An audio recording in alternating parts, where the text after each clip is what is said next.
All right, welcome in everybody. Appreciate you joining us here on this Monday evening. Certainly some rough weather off towards the west. So we're going to talk you through that. We'll talk through what the evening's looking like and why these storms have developed and why they're so strong and why we've had so many tornadoes out of them in areas of north central Illinois. If I'm getting you caught up on what's going on, there have been thunderstorms in north central Illinois that have been producing tornadoes for the last couple hours. Lots of confirmed reports. In fact, at last check, we had 6 confirmed tornadoes and estimated 10 or 11 that have to be filtered out in terms of those reports. But these storms have been pretty potent, although they've been fairly isolated, and they're still off towards our west, as you can see here on the radar. So what we're going to talk about in this update is where are these storms going? What do we have to plan for here in the region here this evening? We'll talk about all that and more as we'll let a couple people more join here on this episode of Region Weather Live.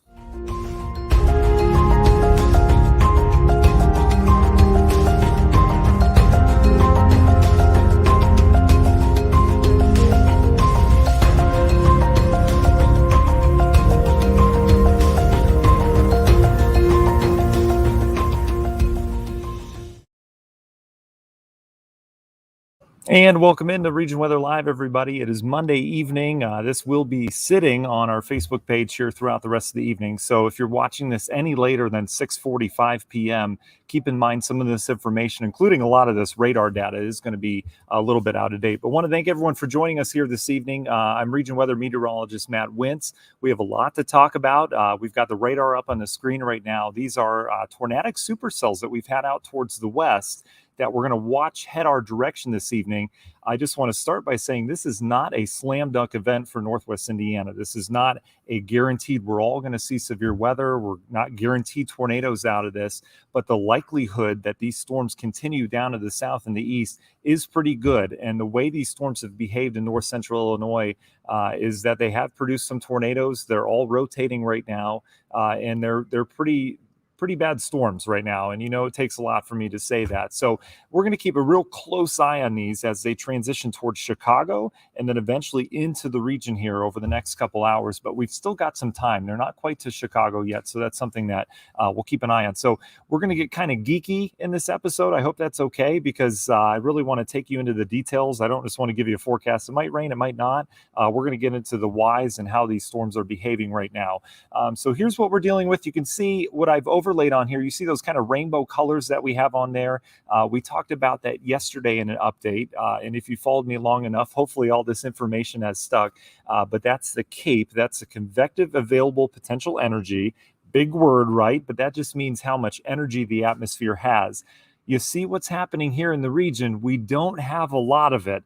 So as these storms move in, they could still be strong to severe. They could still be tornadic, depending on what happens over the next hour. But the trend will be that they'll start to weaken as they hit us here in Northwest Indiana, all right?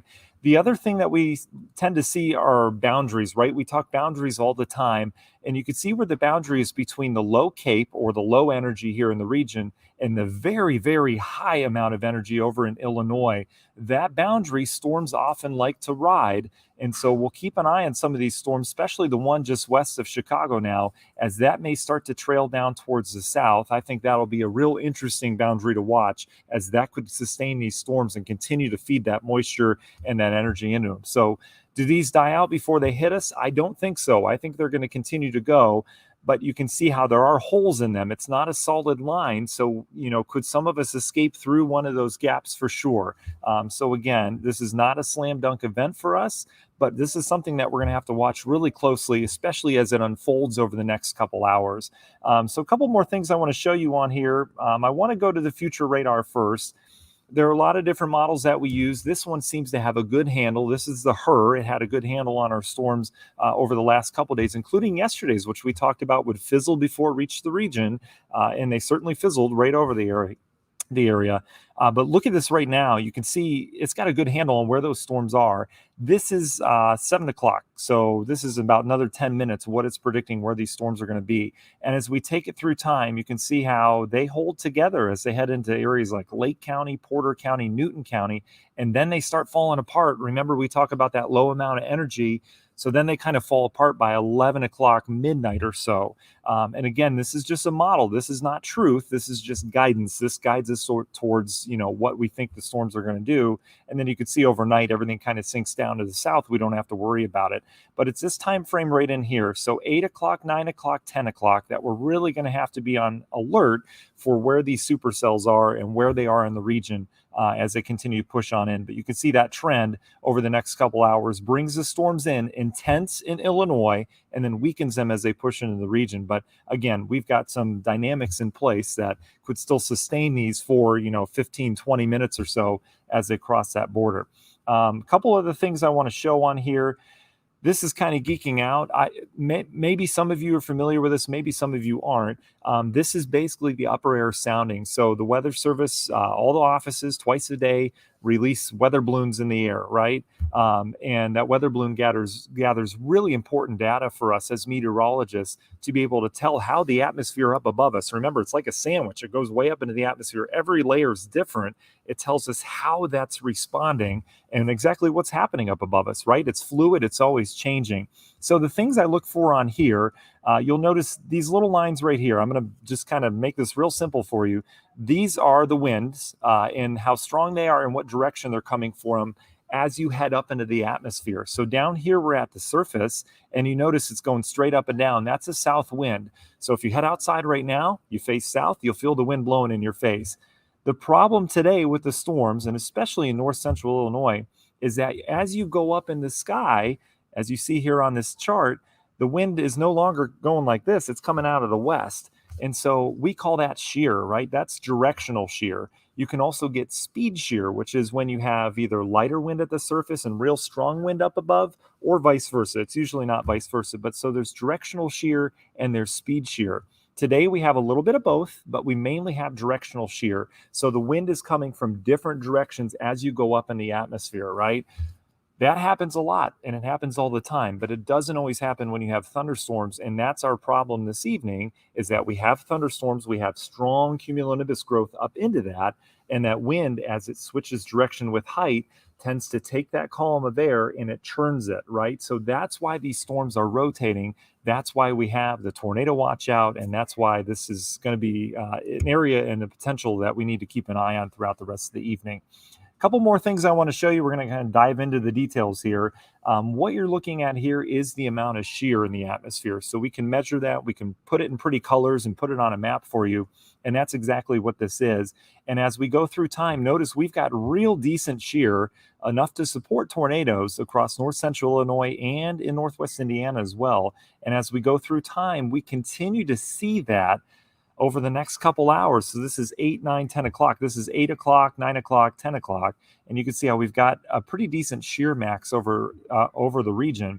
That doesn't mean we're going to get tornadoes. It just means that if we get these storms into the area, they certainly could be rotating, and that's something that we're going to need to watch. Then it all moves out, right? And we're fine tomorrow until later in the day. We might bring another round in from the north. This is a very active pattern.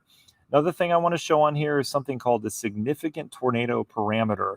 So basically, this is a large equation that gets put together over time through research and stuff like that. This is a newer product. It's not brand new, but basically it says where on the map could we see some decent tornadoes, right? So you'd expect with the tornadoes we've already had reported in the ongoing tornado warnings west of Chicago that we'd have some brighter colors there, right? 2, 3s, and 4s as registered on this, and we certainly do. Watch what happens as we go through time here. You can see that significant tornado parameter continues to remain high through Chicago, through the south suburbs, and then, into northwest Indiana as well. And again, that is the 8, 9, 10, 11 o'clock hour before it starts to pull back after midnight. This is 1 a.m., this is midnight, this is 11, and you can see 10 o'clock or so, it's still dealing with the area. So we need to keep an eye on that, right? All the ingredients are there in terms of the atmosphere to produce that. So as we go back to the radar, again, what we're watching is this line of storms. It is a very small line of storms. It doesn't look like much, but you can see the individual kind of cellular nature to all these different storms. Each one of those are rotating. So where these end up going, we'll have to keep a really close eye on. Right now, you can see how there's this gap that would probably line up with Lake County. Hopefully we can keep it that way. Do these start to fade as they push down to the south? Do they reorganize in different spots? It's certainly possible. And that's why at the beginning of the broadcast, I said this is not a slam dunk event at all for the region. We could get out of this without any severe weather whatsoever. We could also see some tornadic thunderstorms this evening. That chance is there. So we'll just have to see how these evolve, how they intermingle with each other. We also have a little bit of a lake boundary that's developed. Our wind's been strong enough to keep the lake breeze at bay. That's usually a boundary you have to watch, but we still have a subtle lake boundary that's in there as well. And storms, as they interact with the lake, can do some crazy things. We've seen that before as well. So we're going to be keeping a close eye on this. That's where we stand right now. We will have another update later on this evening as these storms get into Chicago. We'll have a better idea of where they're going to align in terms of affecting us here in the region. But until then, that's kind of the big picture look at everything. And I hope that helps. I hope we didn't geek out too much, but we've still got some time on this. We've got about another probably hour and a half or so before these even start to push into the region. And that's what we'll be keeping our eye on. All right. I see all your comments on there. See a couple funny ones as well.